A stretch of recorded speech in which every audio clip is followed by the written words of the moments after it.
sometimes there is actual work-life balance. Sometimes there's actual bringing in of these beautiful feminine pieces. Sometimes it's a secret hook. Yeah, it definitely can be a hook. It can be a big hook. And a big part of the hook is like, we want you to be so passionate about our company that like you'll do anything for it.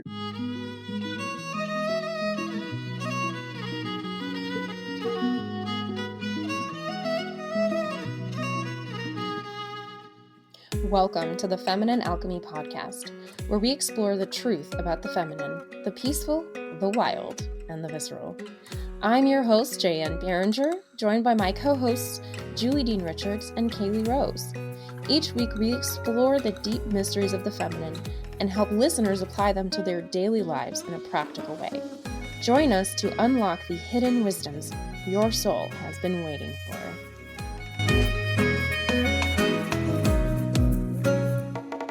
Hello, and welcome to another episode of Feminine Alchemy. We are recording live from sunny Florida. Yes, we are at the Wolf Media Festival. We are. And we're very excited. We don't have our award. Oh my gosh, it's on the other side of the hotel. We're not getting it. It's fine. It's fine. But if you're following us on Instagram, it's in our stories, and it is so cool. It looks like a wolf. I really think they should start calling them Wolfies. Yes, they're Wolfies.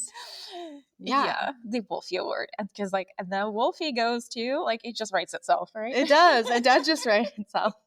So we won a Wolfie, y'all. We did. Best social and cultural podcast of 2025. 2025. Wow. That's us. Yeah, we're so excited. Show off your shirt. Oh my gosh. Yes. And we have our merch. Look at this. Peaceful, wild, visceral, Feminine Alchemy Podcast. Show your shirt. Yeah. Show the back. Mine, regular, awesome. But this is my favorite part of the shirt. All the snacks. The back says all the snacks. It has all the Beltane, Lithus, the Samhain, Yule. So she's got all her snacks. It's got all the snacks, guys. We've been super excited about having merch, and now we have it. So, shameless plug, if you haven't yet visited the our little, what is it called? Our shop. If you haven't yet visited our shop, go to our shop, get some stickers. We have some really cool stickers. We have really cool shirts, different than these even. These are just two of the different designs. And watch our stories on Instagram to see all the fun we've been having here. There's like a guy in a wolf suit, like a cute tiny wolf. Oh, yes. It's so adorable. So yeah. And there's also a what's his name? Jack Sparrow. Captain Jack Sparrow is here. There's a pirates. There were pirates? There were pirates. I don't know why there's pirates here, but there's, and I'm here for it. Like, yes. I'm a pirate dresser-upper. That's right. So that has been super fun. We are grateful to Wolf Media for putting this on and allowing us to stream to you today. So let's get in to it. Yeah. So today we're going to talk about working from the feminine standpoint. So instead of this whole masculine idea of how do you work from a masculine standpoint, we have a live studio audience here, by the way, but we're going to talk from the point of how do you have a full-time job and still maintain femininity and still live in the feminine space without like just getting rid of it. You know, maybe you need to get rid of it because it's toxic, but maybe you just need to bring in some more feminine energy, and that's what we're going to talk about. Yeah, so why don't we start with our, like, we always do a little get to know you question between the two of us, and today we're going to talk about our very first jobs. What were our very first jobs? Little tiny us, and I can start by talking about when I was 14, I got this job at a gymnastics, because people probably don't know this about me. I love gymnastics. I did gymnastics for like 9 years. My sisters competed and I was on the team and stuff. And so when I got older in high school, I was like, what is a job I can have at 14? And so I became the playroom pal at the gymnastics. Nice. Yes. And during summer camp, I got to help little kids learn how to do forward somersaults. So that was a lot of fun. So cool. Yeah. What about you? I worked for a chiropractor. when I was 14. No, that's so exciting. I had to. We That's went like to a the more government real constantly. job. You had a more real job than my Yeah, job. I did My job was paperwork at 14. yeah. I was doing paperwork. I was helping clients or patients. But yeah, we call them patients. He was very specific. Somebody said clients. He's like, no, they're patients because I'm a real doctor. But I was doing their therapies. Like I would do ultrasound therapy, and then I would do all their paperwork, and I would do their insurance super bills. And they were like, "Oh, I need to submit this paperwork to my insurance company. Can you print this out for me?" Yeah, here you go. I'm 14 years old. You go, here you go. The grown-ups couldn't figure it out. And to this day, you still do paperwork for people all the time. Not that that's her full-time job, but like everyone's like, Jaye Anne, I can't figure out my paperwork. And she's like, I will do the paperwork. I will fix it. She's very good at it. Started so young.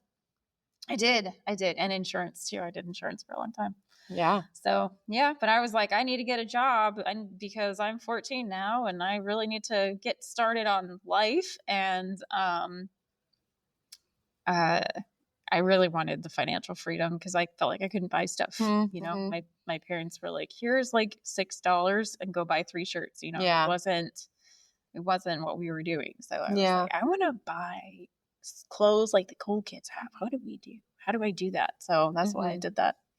I think, yeah. And I think that's the motivation for a lot of people, right? We start our jobs for money, for financial freedom. Yeah. And also because there's an expectation in our lives that we have to work, and we have to work a certain way. And we're kind of put in from the time we're young to this system. And we've talked about the heroine's journey versus the hero's journey before, but we're very much put into more of a masculine system of the hero's journey of level up. Okay, beat the big boss, then level up, then beat the big boss, then level up. And like at the end of every school year, you have this big test and you get tested on, you know, what you're supposed to do. And so we have these steps that we think we're supposed to do. And part of that is we need to go into the workplace. We need to start working in this more traditional manner. And it's not about like fun or creativity. It's more about, you know, do it because you have to, work hard because you want achievement or you want money or financial freedom. Yeah. It's a lot of deny. You can enjoy life later. We'll sleep when we're dead. Those kind of like feelings and conversations. That's a very masculine way to approach life. Yeah. We need both masculine and feminine. We can't just have masculine. So we're here to talk about practical ways to involve the feminine into that whole journey. Hey friends, it's Julie. I'm just popping in here real quick to tell you about a very special invitation we have for you. If you have been feeling deeply called to learn more about your feminine identity, or to see what feminine power really is, or you're just loving the podcast, then Kaylee and I would love to invite you to join our community, Feminine Alchemist. Inside, we host live monthly women's circles, challenges, and Wheel of the Year celebrations. They are seriously so much fun. We have monthly workshops where we bring in experts to teach on anything from menstruation to mythology. You'll also get access to our library of courses about astrology, intuition techniques, sacred embodiment, and cyclical living. And most importantly, you'll be able to connect with women who are like-hearted and walking the same path as you. So if this sounds exciting to you, join today by clicking the link in the show notes or going to femininealchemist.com. That's alchemist spelled M-Y-S-T. Okay, back to the episode.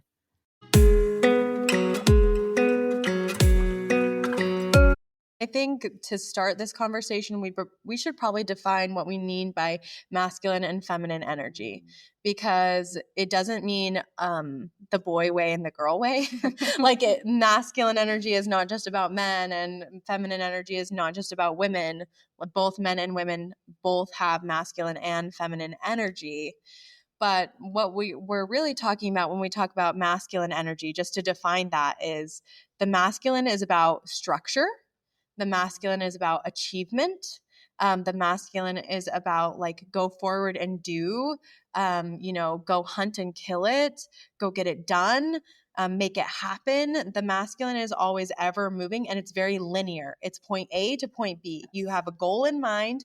You're here. You're going to get to the goal. It's very much like that video game mentality of here's level, or like traditional video game mentality of here's the first level, do the first level, beat the boss, and then go to the next hierarchy. So the masculine is more hierarchy, structure based, logic based, and like forward movement oriented.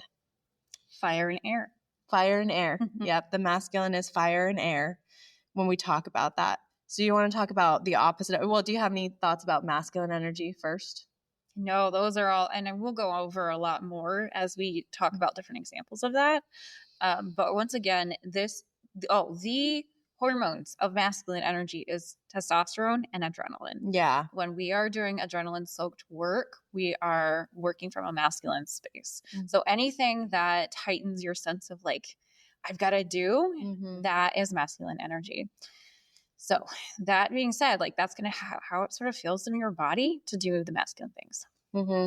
And so then we go to the feminine side of things, which is going to be the opposite in many ways. It's about receiving. It's about creativity. It's about letting things come to you. It's much more rooted in cycles rather than where the masculine is linear. The feminine is much more of a cycle. Think about like the moon and the way that the moon moves. Like the moon is always changing, but it's a cycle that you can count on. You can count on the moon or the tides. The tides have a cycle. They go in and they go out, and you can count on that cycle, but it's actually not linear. It's not moving level up. It's okay, we're in this cycle and now we're in the cycle again. We're moving to different places in it. And it's much more rooted in water and earth. When we talk about astrology, or the way the ancients saw this was water and earth. Feminine energy is much more of that like feeling based, intuition based. It's also, people don't think about this as much, but it's also body based. It's very physical in your physical body, whereas the masculine is much more your head. It's thinking. Yeah. Thinking and doing, and the feminine is being in your body and creating and resting.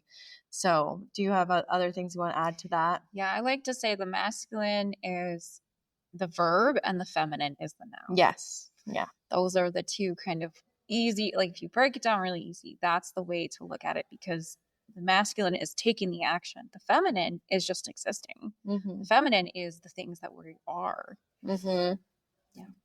And it's birthing new things, right? It's birthing, it's creationary, it's and if you think about this, a lot of people I think get hung up on this a little bit, like it's hard to like swallow, but the masculine would be more like summertime and the feminine would be more like wintertime. And people have a hard time because they're like, summer is the best. Like summer is creative and summer is the best time. Like that's when we're doing the things. But actually, like the winter time is when you rest and you're in stillness, you're in beingness. You allow things to die so you can transform. So like the feminine is very much a death and rebirth energy of like letting yourself transform. So let's take this into some examples of the work context and how like over masculinization can look and how that can be really detrimental to all of us, men and women, but particularly to women.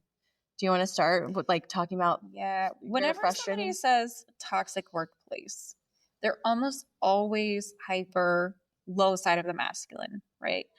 The low side of the masculine is controlling and dominating. The high side is supporting and creating creating a container. When we're talking about toxic workplace, that is the quintessential, like push your adrenaline to the max, like do those things. So if you're trying to understand like what we're even talking about, like if you feel like you've heard or understand that concept of toxic workplace, most times, 9 times out of 10, it's that side of things. The other one, and maybe it's more frequent than this, is the low side of the feminine is toxic manipulation, emotional manipulation. So when you're in a place where people are like telling you, oh, you have this emotional thing and whatever, like if you feel like you're being manipulated emotionally, that's the low side of the feminine. And so what we're doing is just elevating both and trying to keep them in balance within ourselves. Yeah. And I want to say about like a masculine workplace, when we talk about the masculine, especially because I've worked with a ton of doctors, I've worked with a ton of PhDs, I've done a lot in high tech work environments, and I've worked for an $8 billion unicorn. Like, I know how this works. But a lot of it in the masculine space is hero worship. It's very hero-esque. It's very hero. I'm the hero because I am going to work harder than anybody else. Yes. I'm the hero because I won't eat. I won't take time to rest. I won't take time for my family. I'll never do that because I am the hero and the martyr here. Yep. And I am going to save everybody else by working 100 hours a week. That's how I'm going to do it. And that's like very much the flavor of masculinization of the workplace. Whereas like the flavor of feminization in the workplace is kind of like it's frazzled. It's kind of like, well, it'll get done when it gets done, when it gets done, like it, and it never gets done. And there's no systems. And so then everything kind of like falls apart because there's no structure. Yeah. The structure is gone. And so then you have the emotional manipulation of like, oh, this is your fault because you didn't do anything and you should have been in charge of this and so there's not clear boundaries and clear structures in that over feminization of the workplace. So where we want to be is in a balanced space. And right now, I would say most people's workplace probably skews towards masculine. Yeah. That's just usually the way that it skews because like we're a business and we're going to do everything. We're going to save the world. And lots of times with good intentions, very good intentions. But it ends up like the downside, what will happen is you're burnt out. Yep. Right? It may not catch up to you now, especially if you're younger or like whatever, you haven't been doing it for a long time. It won't catch up now. But later it will catch up to you. And then you get burnt out, you lose your relationships, you get cut off from your family. And so looking for those things is, we want to avoid that. We want to avoid burnout and bring people back into a centered space. So do you want to talk about like your worst? Maybe not the worst, but our experiences. I mean, I've had a lot of really great work experiences and really terrible work experiences. And sometimes it was at the same company. Mm-hmm. When it was really great, I felt like I was in my groove. I felt like I was being recognized. I was doing the things. I felt like I understood the work I needed to get done and I had the time to do it. When I didn't feel confident, it was really bad, right? So I felt like I had more work than I could handle, or people didn't understand what I did or how much I was doing or what they were asking of me when they delegated tasks to me. Those were the things that like really bothered me. And instead of actually saying, what is the problem and let's address the problem, they would say some things like, oh, you just need to work 80 hours a week. Yeah. I want to find people who work 80 hours a week. And I had to tell this person that is not a sustainable answer. We need to have systems in place that actually work so that we don't need people to work 80 hours a week, that people can work 40 hours a week and be comfortable and confident in their work and go home to their families, because that is why people work. They don't work to work. They work, well, some like probably 10% of people do that. But most people work so that they can go home and enjoy their time with their families. And if you're being told you have to be a martyr in order to be good enough to be here, there's a certain point where you're going to end up just doing it to do it because you're supposed to do it, because now we're afraid you're going to take away financial security. Now we're afraid you're going to take away other things, other kinds of sense of security. Well, if I leave, who else will do it? Oh, that's another one. Yeah, it's always a big one. Like, well, the team can't do it without you. If you walk away, if you rest too much, then the team can't do it. And you have to be here to manage this. So you have to be here. You have to work these 80 hours because you have to save everybody. You have to save everybody. Yeah. And that's what I'm talking. It's like the hero worship, which leads into like one of my experiences. Like I said before, my like first job out of college was an $8 billion unicorn company. It was in the tech space. And because of that, we were provided everything. So like think about a Google campus or a LinkedIn campus, very similar, right? We had like walking desks, we had massage chairs, they gave us snacks and they catered our meals for us. Like every meal, you could eat every meal there. No problem. There's a playroom for kids. You wanted to bring your kids, you get a playroom. There's a basketball court. There was a garden. There was a gym, there was everything that you wanted to have was in that space. And it took me a while. Like they would even buy you like tickets. Like they bought my husband and I like live NBA tickets, like front row seat tickets. And so, and like 2 games. And so at first it was like, oh, this is amazing. They provided everything for us. Oh, wow. I love this company. And they'd always be like, we're a rocket ship. And it took me until I actually had kids to realize like what was actually going on underneath the surface. Because the back end of that is because they provided us everything, they expected us to live there. Yeah. They expected us to stay there forever. They expected us to work 80, 90-hour weeks. Well, why can't you take that client call at 2 a.m.? We gave you a massage chair. We gave you a gym. Mm-hmm. Of course you can. We provided everything for you. And therefore, you owe us. And the breaking point for me, like after I had my first child and I realized like, oh, I want to be home with my family.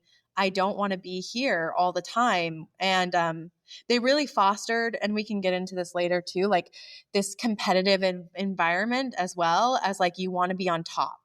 You've got to be the top performer and you want to get you want to have all the goals to get the top slot to impress your boss. And I was really into that. Like when I was first there, like my Capricorn moon like kicked in and I was like, I'm going to be great at this, like I'm going to do all the things. And then I had my Wally, my son, and my world shifted. And I remember coming in one day because I wanted to leave early. I was like, I need to go be with my son. And they were like, well, that's okay up to a point. Yeah. Up to a point, it's okay. And I mean, and I'm not saying like I was never working. Okay. This is like me putting in, 40 hours and them being like, whoa, you're going to put in less than 40. Uh-oh. Like you're going to be gone for a little bit. But what really woke me up was I was sitting in a meeting because there had been a lot of talk about this because there were a lot of moms and I was part of this mom group and I had to like deal with some of the managers and like helping moms when they took leave and all of those kinds of things. And there had been a lot of talk of wanting more work-life balance. We want more work-life balance. And they sat all of us down in this room and they said to us, and I kid you not, they said this real thing. They said, you shouldn't be afraid, or you shouldn't miss your real family when you're at work because you have your work family and your work family should be as important to you as your family. That's literally what they said to us. Yep. And that was like when I broke, I was like, no, this is total manipulation of my time and my values and wanting me to see you, because they'd always be like, we're a rocket ship. We're amazing. Like, don't you want to stay on the rocket ship? Don't you want to be recognized? And like, those are all the things that a toxic masculine, like that a overly masculine work environment does. It incentivizes you not resting. It incentivizes you not taking time for your family. It incentivizes you making work your entire life.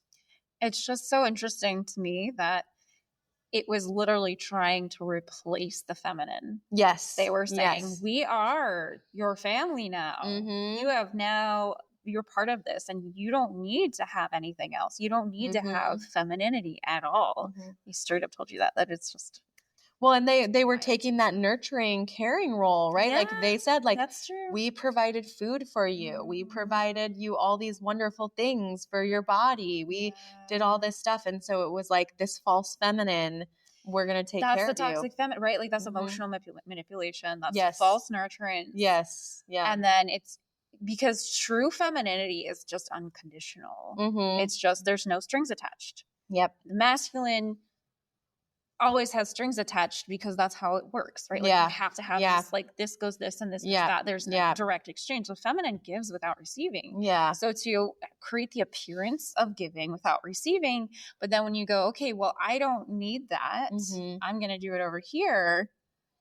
It's just, wait, no, you have to. And it's pull back. Like that's emotional manipulation in a different way. Yep. It's also, I find it really interesting because this is just like so common in the tech space. So common in the tech space. Common. Yep. And I want to talk about the concept of unlimited PTO. Yes. Let's talk about it, girl. You have unlimited PTO, so don't take too much. Don't, It's another way of saying I own all of your time. Yeah. In the couch and the idea of like abundance and giving, and this is like we're super flexible, except that actually we're not, and we don't want you to take the time off. And here's the other thing: when you leave, you're not owed that time. So they get free PTO.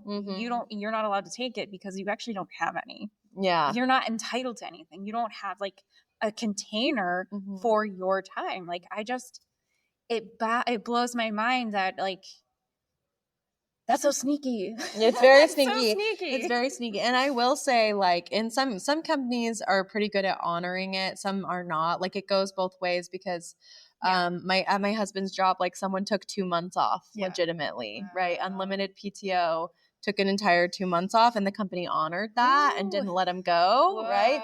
So like it's rare, right? It's rare that happens, but I think what they are banking on, right, is for everyone who's like that, there's going to be, and that person ended up getting their work done, and so like it wasn't a big deal, but like exactly what Jaye Anne is saying is, for everyone like that, there's going to be someone who forgets they have PTO and uses 5 days out of the year rather than, using your regular 14 days that you would get out of the year, or using whatever. So the company is like banking on that happening. And it can be such a sneaky way of taking your time and not giving you clear boundaries or a clear container too. Absolutely. Yeah, for sure. Absolutely.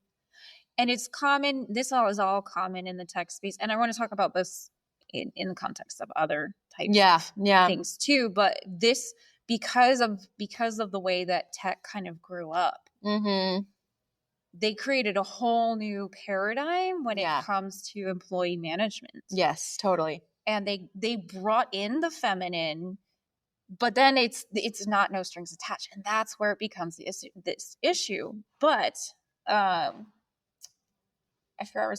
It all happened though because the original tech companies functioned that way because people were so passionate about it, they forgot about everything else. Yes. So then the other companies were like, "Oh, we want to mirror that because we want to have employees who want to be here all the time. Yeah. And we're going to incentivize being here all the time. Yeah. And we're going to give you all the things so that you can continue to be here all the time. And we're going to make this normal."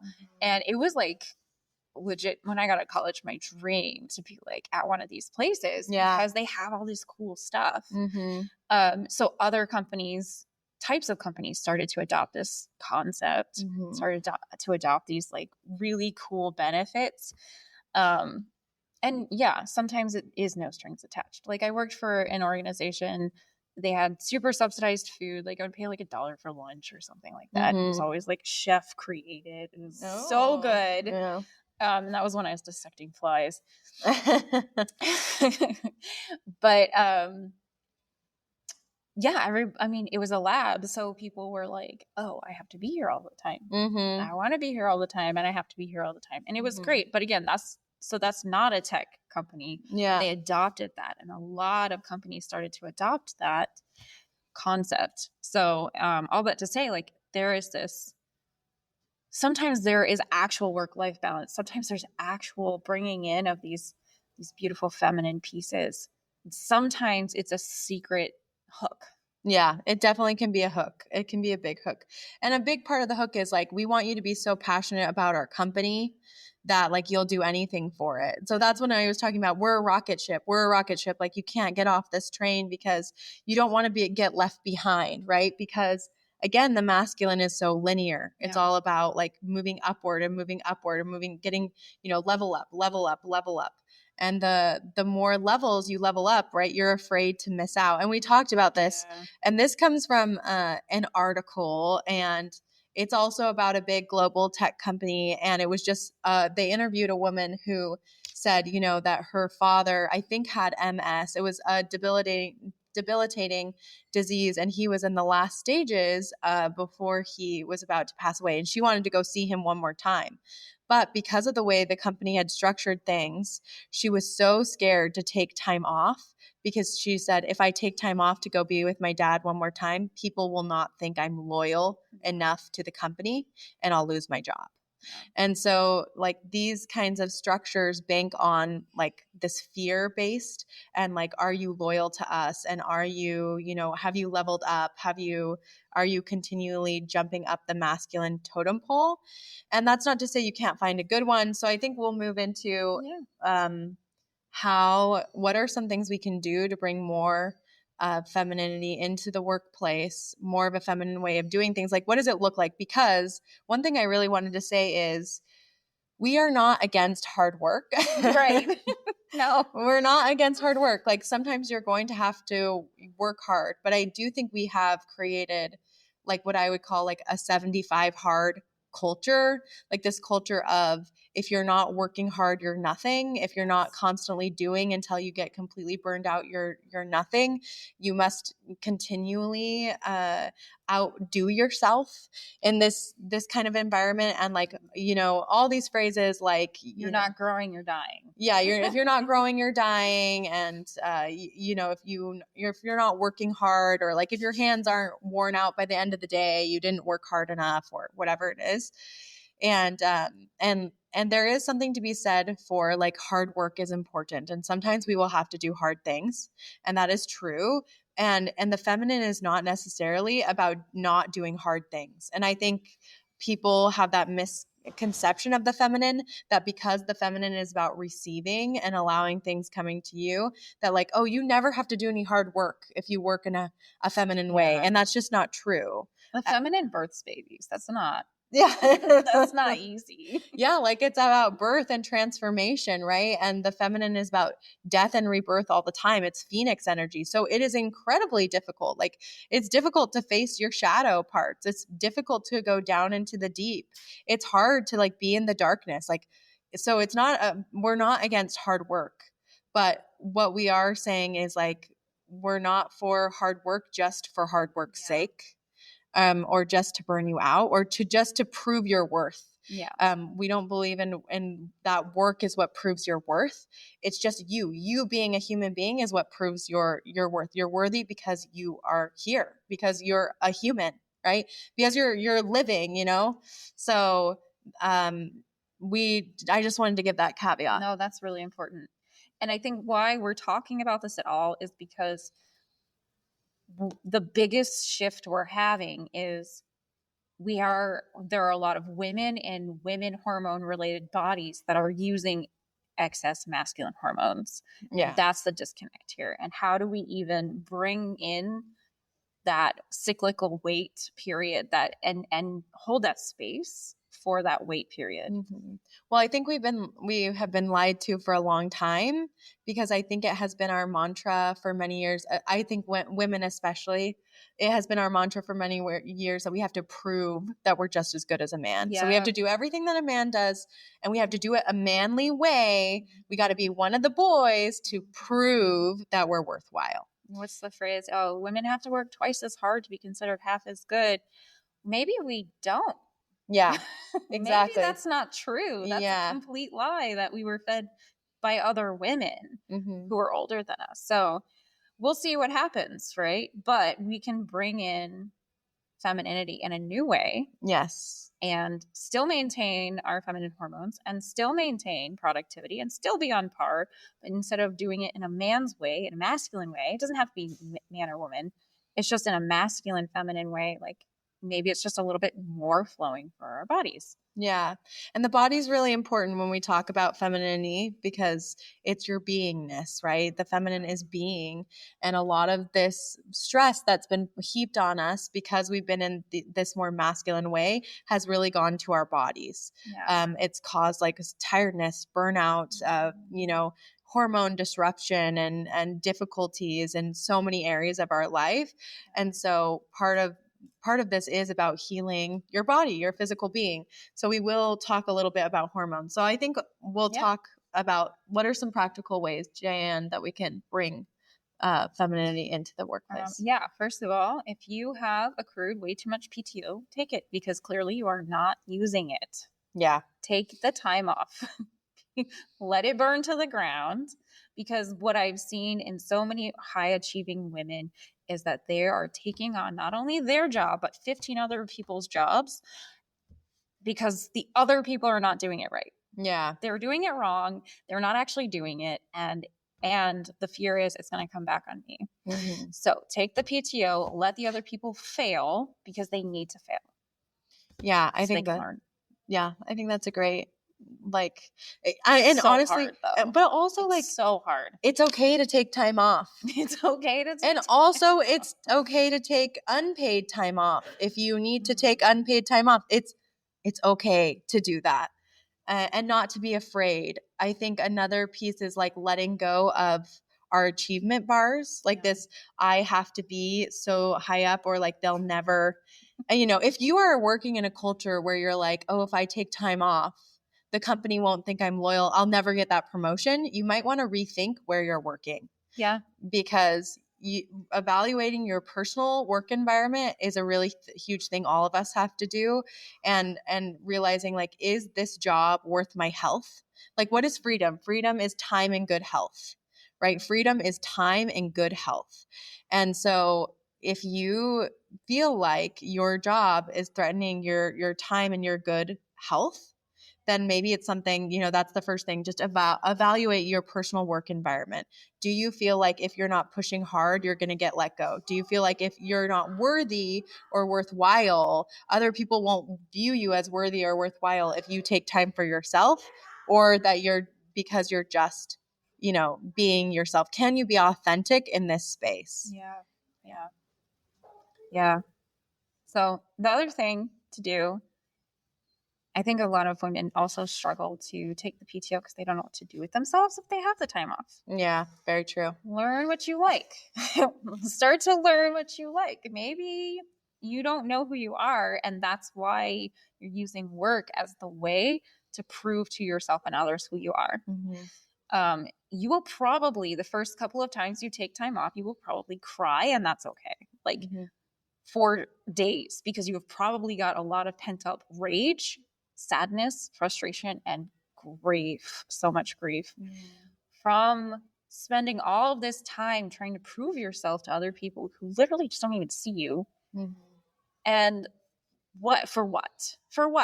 What is the mission? Are we changing the world with whatever it is we're doing? Maybe. Also, is this one task being 5 days later going to stop everything from changing? Probably not. So give yourself that permission to go home and cry out all of that stuff that you or laugh it out. They're the same action. Laughter, like watch comedy, cry, and be with your emotions, because you probably have a lot that are just kind of building up and building up and building up.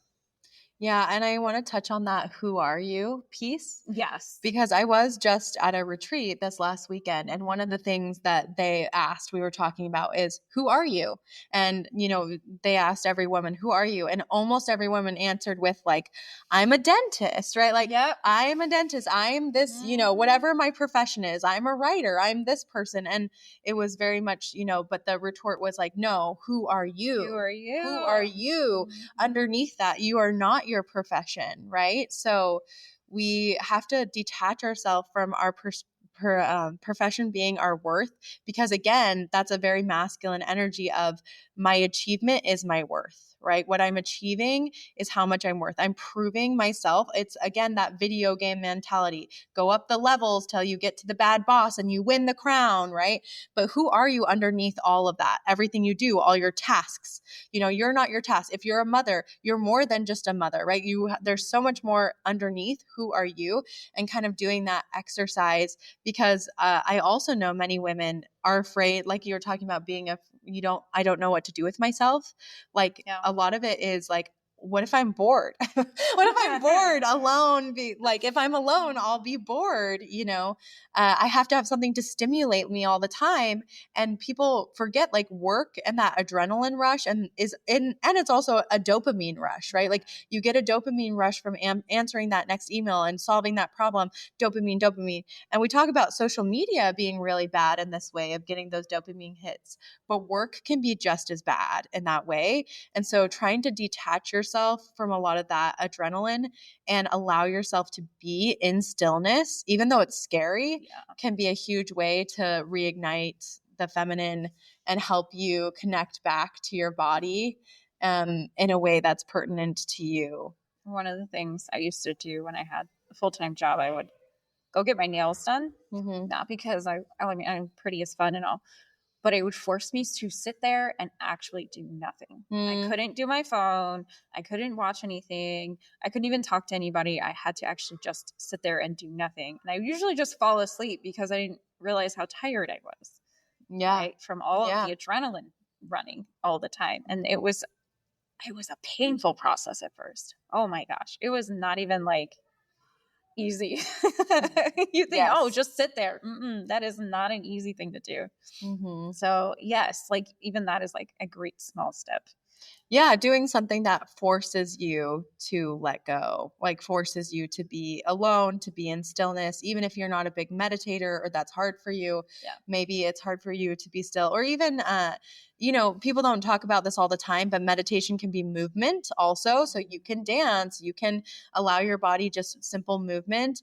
I wish Kaylee was here because she could talk about a lot of the somatics, but something that I've learned from her a lot is that your body, hip circles are a really good way to release things.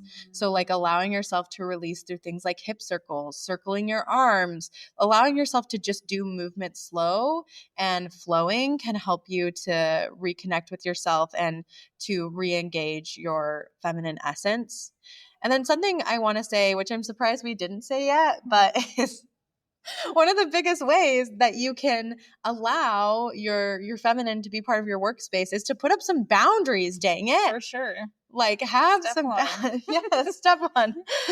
Step one, evaluate. Evaluate. And then you can figure out what are the best boundaries. Yes. What are the best boundaries? Like I am not going to answer emails after whatever, 6 o'clock. If that's a stretch for you, if you're like, I have to answer them later. Okay, 10 o'clock, whatever it is. And I hope it's much earlier than that. But, baby steps, because I used to answer emails at 2 a.m. So my rule was if they're not paying my phone, I'm not putting their email on my phone. That's it. Like you don't pay my cell service. Yeah. So that was my big one. And I told that to my boss one time and he was like, I can't believe you put a boundary between us like that. And I was like, this is why this needs to happen. Yes. You're being crazy. Like this is too much.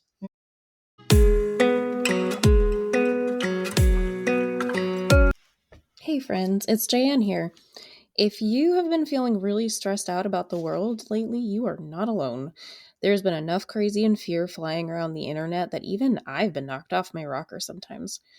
But it's times like these that I'm really grateful for the tools I have to regulate my nervous system. I developed these tools for myself when I was going through the thick of it. My babies were young and I had a ton of repressed anger. And these tools help me through other stressful times, including negotiating my own divorce, having difficult money conversations, and of course, the whole COVID experience. And I've put all these tools in a method I call the Authentic Self-Care Method. This is different than other self-care programs because it is a framework for you to find your special sauce when it comes to self-care. And let me tell you a secret. Step 1 is not take a bath, get a haircut, or go to the gym. Step 1 is regulate your nervous system. And that's exactly what we do inside the 3-in-1 membership. This powerful program includes focused journals and meditations you can do in just a few minutes, like the fight or flight session, the hippocampus session, which rewrites your ability to see new possibilities, and the vagus nerve session, which helps you regulate your whole body in a crisis. Using these tools, members have reported feeling more empowered, more expansive, and many experience relief from actual physical pain, all for less than $2 a day. So join the 3-in-1 membership now so you can learn these tools today. The world is not going to become less crazy. The only thing you can control is how you respond to it. The 3-in-1 membership will help you do that, so click the link in the show notes to enroll today.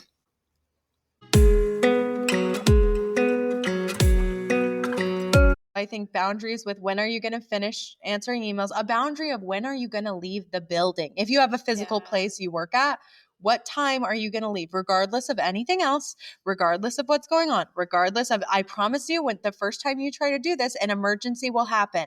There will be an emergency that happens right before you're about to leave. And you will be like, I have to stay. I can't have my boundary. I can't follow my boundary. But you have to, right? I promise you, the emergency will get fixed. I know you're going to be like, but my boss will fire me, but people will think I'm not a good worker. People will think I'm lazy. All of that's going to happen because the universe is going to test you. And the way it's going to test you is going to be like, okay, are you really going to put yourself first and actually leave when you said? So when you're going to arrive at work, when you're going to leave work, when's the last time you're going to answer emails? When's the last time you're going to text whoever has your phone number? When's the last time you're going to text them? Are you even going to have their phone numbers at all? How much time are you going to take off? When are you going to take that time? Like having these boundaries, and also specifically if you do heavy client work, boundaries between you and your clients and the emotions, right? When are you going to take time to let go of all the emotions that you picked up from your clients, and having a boundary around this sacred time that you can take for yourself to let go of all the emotions from your clientele? Yeah. I had to actually do that recently. Oh, really? Just hold a boundary with myself on that. Not that like the client was trying to break a boundary, just like I was like, this was to myself. I was like, okay, I'm not going to take any sessions until after this thing. And this that's coming up this weekend, doing this. And wouldn't you know, right when I thought that, I was like, okay, I'm doing this. Somebody texted me like, hi, I need a session right now, stat.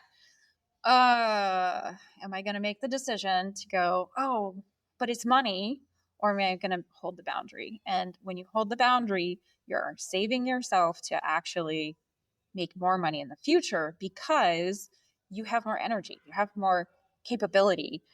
This being here would have been probably, I could have done that session, whatever. But being here, maybe I wouldn't have been as present for whatever reason, because I'd maybe be a little more tired than I could have been. So you're holding those boundaries for a reason. And that's why the who am I is important first, because that's how we know where the best boundaries are going to be. Yeah. And what's most important to you? Because this counts even if you work from home, because many of you may just have a side hustle or you work from home. And it's really easy when you work from home or you have a side hustle, especially if you're passionate about it and you love it. It's very hard to like hold yourself to those boundaries. But I would challenge you to hold yourself, even if you work from home, even if you're really passionate about, like, I love this podcast more than anything. I love the podcast so much. And I love my school. The school is so much. I'm so deeply passionate about it. And I have to catch myself and still make the same boundaries of I'm only working on it from this time to this time. And I'm going to hold myself to that. And I'm not going to work these weekends. And I'm going to only do it from these times. So even if you're passionate about it, it's because think about it. Let's go back to nature, right? There's a fall and a winter every year. Yep. And every day you need a fall and a winter. Like you need the fall and the winter. Like there's a sunrise and a sunset. Like every day you need a sunset. Every day you need a moon cycle. Like you need that time. So I think boundaries are really important. The other thing I really wanted to touch on, because I know actually our time is shortish. Yeah. Go ahead. We need to talk about the hormone piece and working with your cycle. So talk about your friend, because that was a really cool story. Yeah. So I have a friend who works in a very male dominated field, lots of military, almost entirely men, always men. She is not on birth control. And she intentionally schedules meetings when she's ovulating. And 9 times out of 10, especially even if it's like a time where, even if it's time like when she's not being heard or something like that, 9 times out of 10, she is going to have success at getting people on board with her. Mm-hmm. So our pheromones matter. It's all real. It all happens. And it's really important to pay attention to your cycle, because your cycle is affecting more than just you, especially if you're not on birth control. And one of the things that I will say for sure is that birth control dampens that. It dampens that for that external environment. And when I've been on birth control or not birth control, I find that when I'm on birth control, I am screaming into the void. No one's listening to me. No one can hear me. I'm overdoing it with any kind of effort, and I'm not getting the fruits of my labor. And I can never figure out why, but it's really because I'm not having those seasons. I'm not having the ramp up season and the rest season of where my hormones are like, okay, calm down, sit down, don't worry about it so much. Yeah. And I think let's just give a tiny overview for people who don't know. We talk about it a lot, but it's good to remind yourself, right? When you're in your follicular phase, so that's right after your bleed, right? Your bleed is your rest time. So we've got our rest time. Think about it as the new moon, right? That it's completely dark, and so it's time to rest. And then we've got the moon starts to wax, so you start to go into this place where the egg is getting ready to be released and all these things. So your follicular stage is like you're up ramping and up leveling your energy. Ovulation, when the egg is released and ready to go, that's when your energy is the highest. That's when all your pheromones and your skin and everything is telling people, listen to me, I'm wonderful. All your progesterone's like, hey, come at me.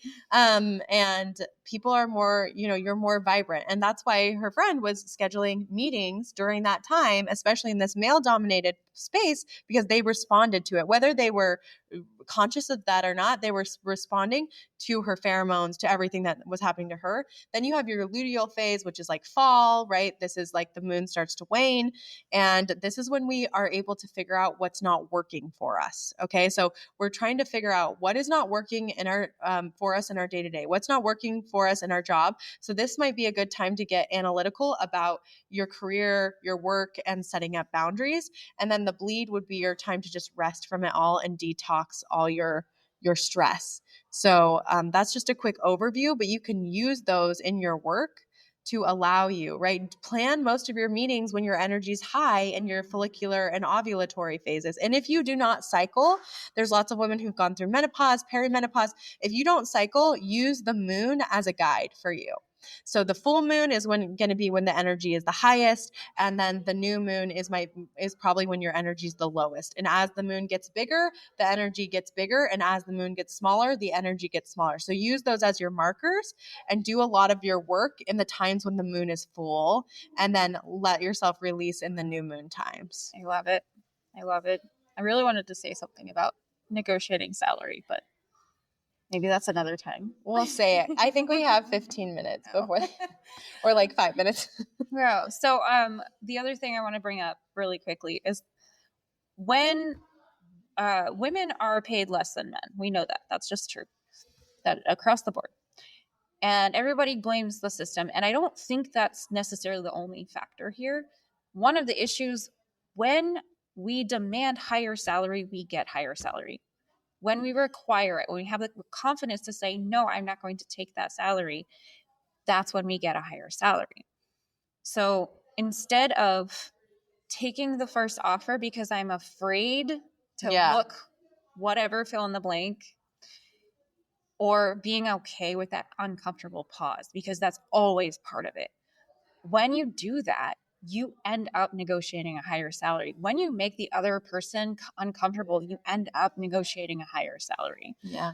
So, and when you have a higher salary and you feel more free, you feel like you're actually being compensated for your time. That's one less stressor for you to add to those testosterone and adrenaline hormones. So give yourself the permission to ask for more. It is okay to ask for more, and they're okay to say no.